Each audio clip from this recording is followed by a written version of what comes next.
You didn't click this by accident. This video found you. Because when Allah wants to reach a person, He doesn't need a phone. He moves the universe. He delays your sleep. He places the right words in front of you. He pulls your heart softly. What if the pain you're hiding, the confusion you're drowning in, the quiet ache in your soul is not just something you're going through, but something Allah is trying to talk to you through? Stay with me. These are not just signs, these are conversations. And one of them might be the very answer you've been crying for. 1.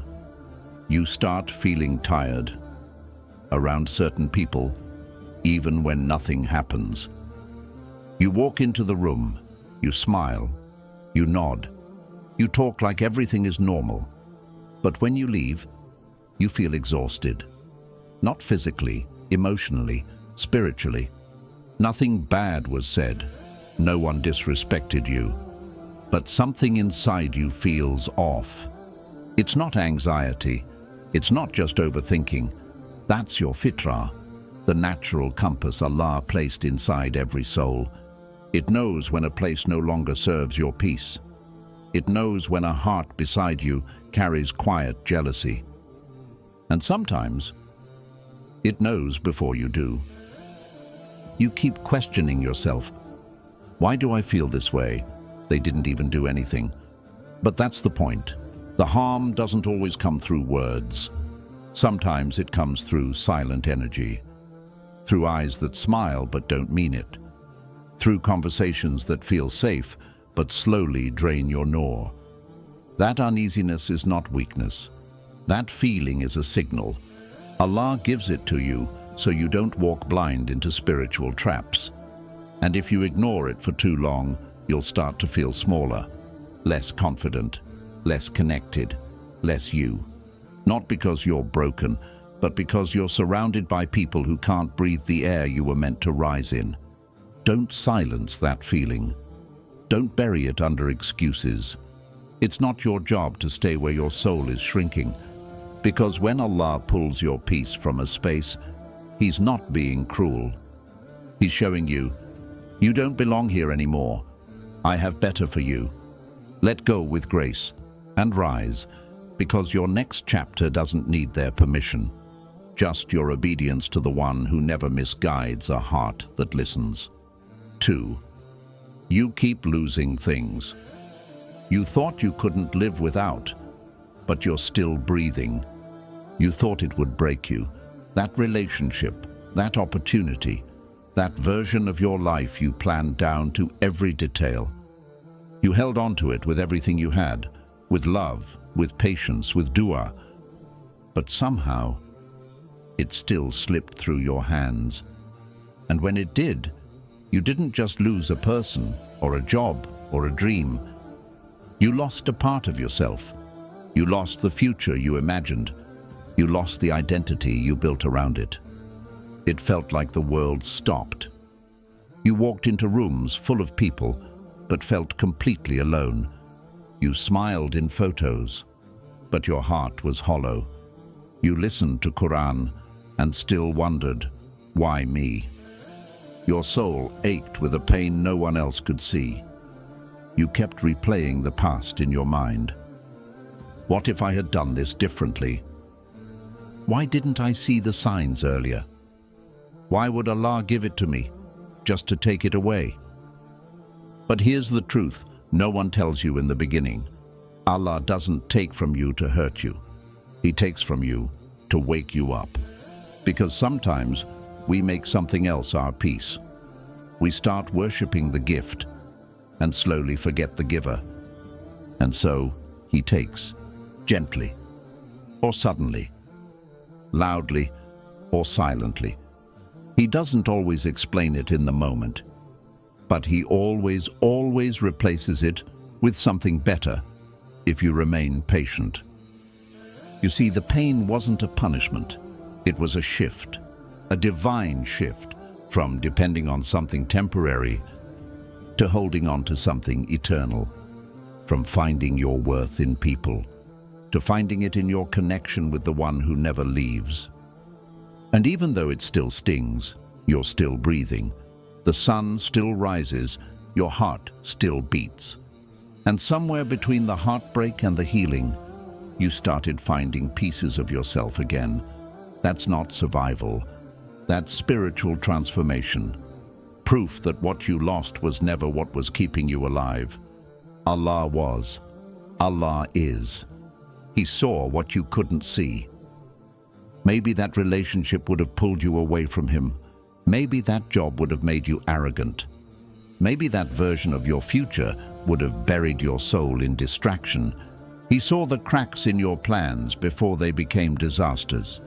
So he removed it, not to leave you empty, but to give you space to become full. Full of strength, full of reliance, full of sincerity, and if you're honest, maybe that loss pushed you closer to Allah in a way ease never could. Maybe it humbled you. Maybe it taught you sabr.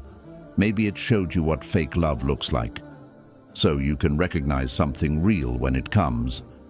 And what's coming will not leave you guessing. It will not confuse your heart.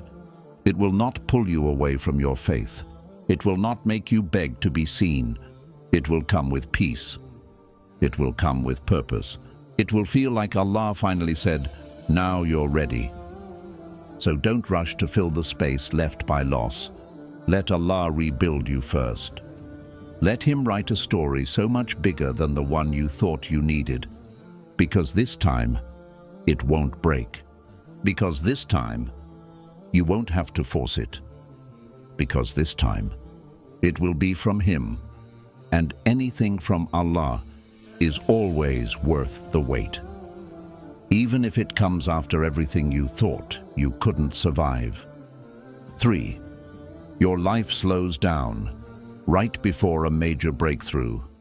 You used to be so full of drive, so sure of your purpose. You had plans, big ones. You were finally starting to feel like things were working. And then suddenly, everything just slowed down. The job you applied for, no response. The project you started, stuck in limbo. Your motivation vanished. Even your du'as started to feel quieter. You began to wonder, what's happening to me? Why is everything slowing down when I was finally moving forward? It's in this silence where Shaitan whispers the loudest. He wants you to believe you've been abandoned. He wants you to think Allah has paused your life out of anger or disappointment. But that's a lie, because Allah never stops a believer's journey. He just reroutes it. You don't realize it now, but this stillness, it's divine strategy. Before Allah elevates someone, He humbles them. Before He gives you more, He clears what doesn't belong. Before He trusts you with a new blessing, He ensures your heart can handle it, because you can't carry new doors with old hands. This slow season is where Allah heals your unseen wounds. It's where He teaches you patience that success never could. It's where you're forced to stop leaning on results and start leaning on Him. And that's the secret. Sometimes Allah withholds movement in your life, so you can stop running after outcomes and start running back to Him. You're not stuck. You're being protected from premature success. Because success that arrives before you're ready is actually a test, not a gift. Allah is not delaying you because He doesn't want to bless you. He's delaying you because your heart deserves better than rushed blessings. Imagine receiving everything you ever prayed for, but without the strength to hold on to it, without the wisdom to use it, without the patience to maintain it. That's why He slows you down. You think you're being left behind, but you're actually being pulled aside for refinement, like gold that must go through fire before it shines, like arrows that must be pulled back before they're launched forward. This is not the end of your journey.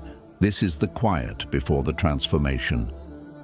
So when everything feels paused, know that the author of your story is turning the page. He's preparing a plot twist you didn't see coming. but it's going to make the wait make sense. You are not late. You are being timed by the one who knows exactly when your soul is ready. So rest in the pause, pray in the pause, grow in the pause, because soon the silence will break, and your life will begin to speak louder than ever before. And when it does, you'll thank Allah for every delay that protected your destiny. 4. You suddenly feel uncomfortable with the sin you used to ignore. It used to feel normal. The sin wasn't hidden. It was a habit. You didn't even pause. You didn't feel anything after. You convinced yourself everyone does it. Or worse. At least I'm not as bad as them. But then, something shifted. You can't even explain when it started. Now, you hesitate. You're about to open that same app, type that same message, listen to that same thing. But it doesn't feel the same anymore. Your chest feels tight. Your hand slows down. Your heart starts whispering, "Why are you still doing this when you know it hurts you?" And you feel confused. Because this isn't how it used to be. You didn't care before. Now even the thought of it makes you feel dirty, ashamed, tired. That right there is one of the most powerful signs that Allah hasn't given up on you. Because if He did, you wouldn't feel anything. When a sin starts to taste bitter, it's not because the sin changed, it's because you changed. Allah is purifying your heart. He's unclogging it from the stains you used to ignore. He's making it sensitive again, alive again, human again. And the people around you might still say, "Relax, it's not a big deal." But they don't know what's happening in your soul. They can't hear what your conscience hears now. That discomfort you feel is sacred. It's your fitra resurfacing. It's the Noor inside you pushing back against the darkness. It's Allah telling you, "I've chosen you for something cleaner, something higher." You may still fall, you may still slip. But falling with guilt is not the same as falling with arrogance. And every time you walk away, even if your legs are shaking, you win. Because fighting a sin that once felt easy is a spiritual victory no one sees. Angels record that fight. Allah sees that war, and He never leaves the heart that is still trying. You're not fake. You're not a hypocrite. You're just someone who's waking up to who you really are. You were never meant to be stuck in secret shame. You were always meant to rise above it. And that feeling in your heart, that sick, guilty, heavy ache, is actually hope in disguise. It means the door of Tawbah is still wide open.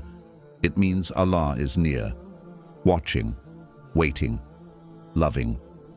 Because the moment you feel bad about a sin, you're already halfway to forgiveness. So don't drown in guilt.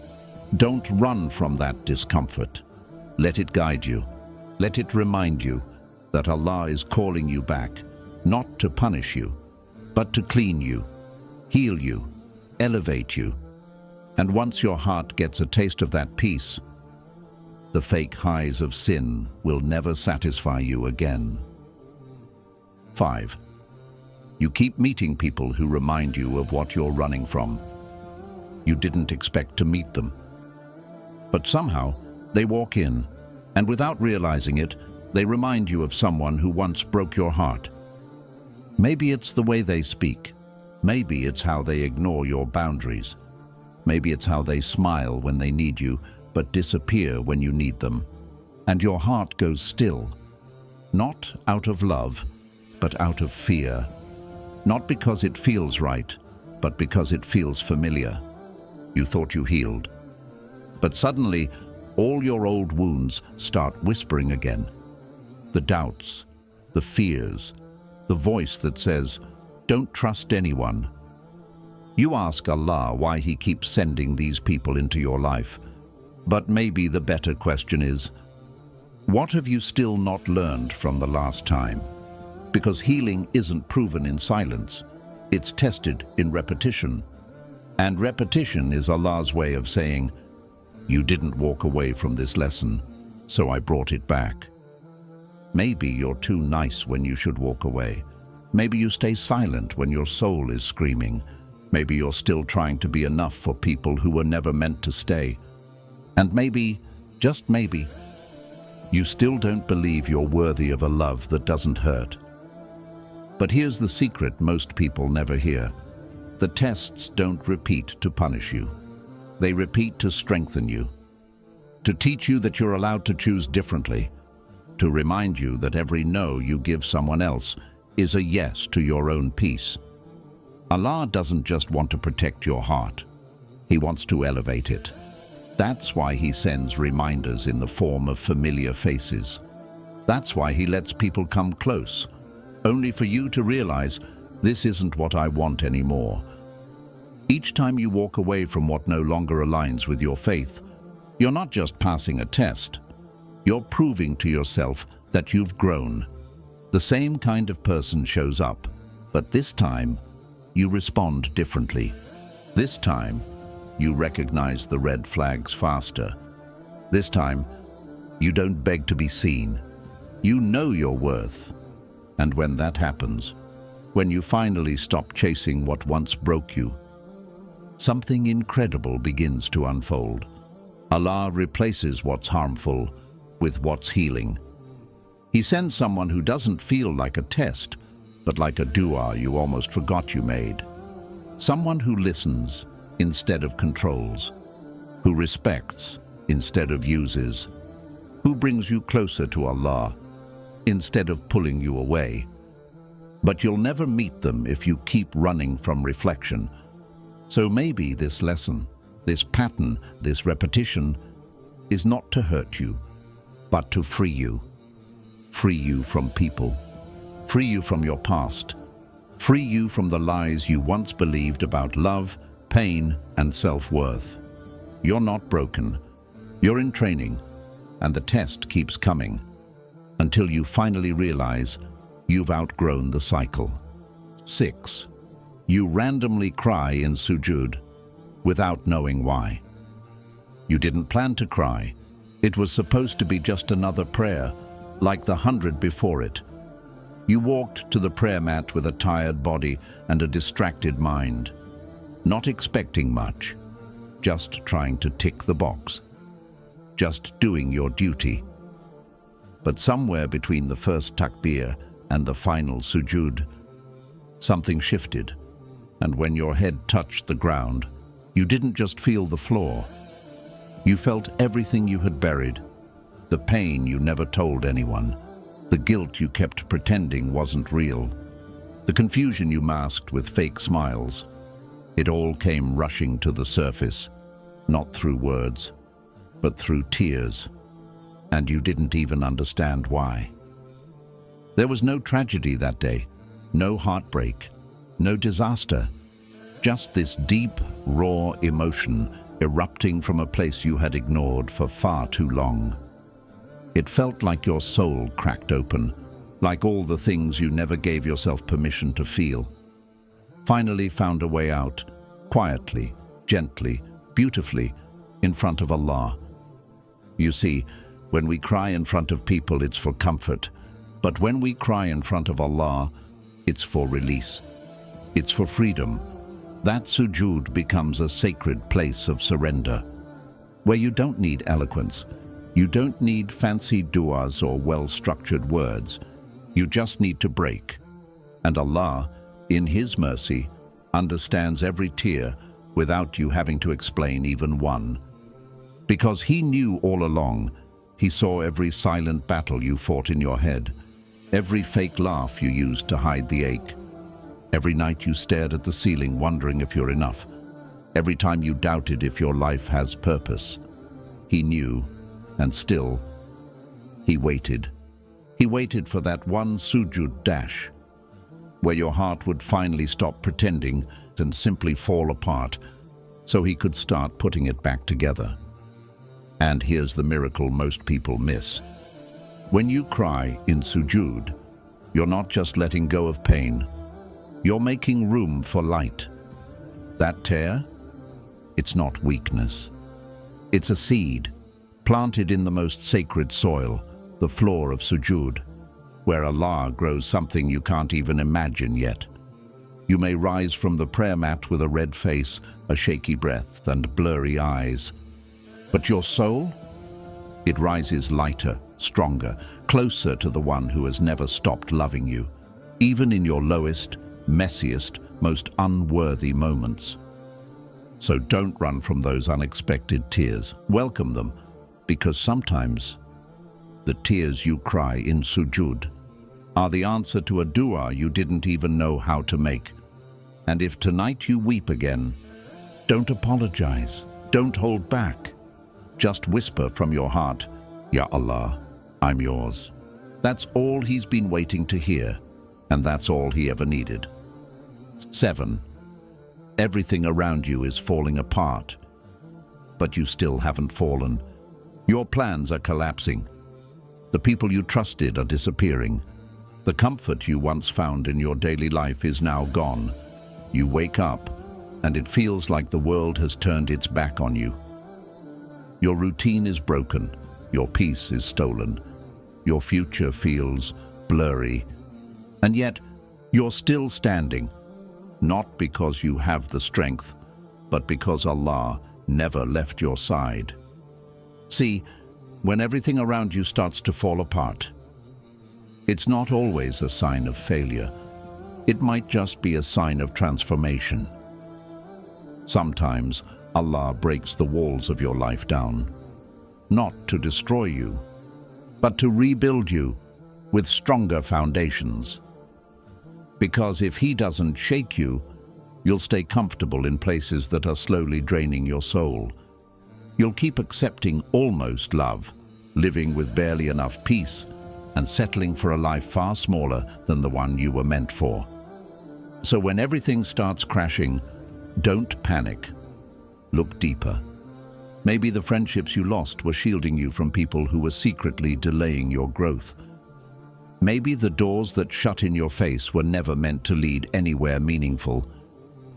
Maybe the heartbreak wasn't a punishment. It was the only way to open your heart to a love that's actually real.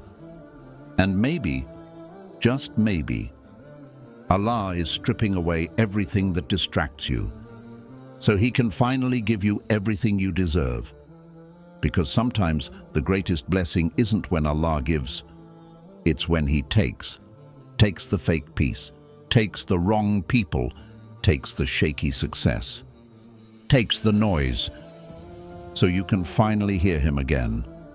So if your life feels like a mess right now, remember this: a storm is loudest right before the sky clears, and destruction often comes before divine elevation. You haven't fallen. You've been caught by the only one who never drops what He holds.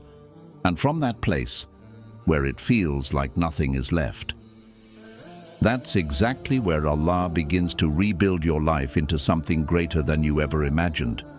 Hold on. What's coming isn't the end. It's the beginning of the life you were always meant to live. If any of this reached you, don't just feel it, respond to it. These are not just moments. These are divine messages. Say, I hear you, Ya Allah, in the comments, if even one of these signs touched your heart. And share this with someone who's been feeling lost. Because sometimes a sign is not what we see. It's what we feel deep inside. May Allah never stop sending you signs, and may you never stop seeing them.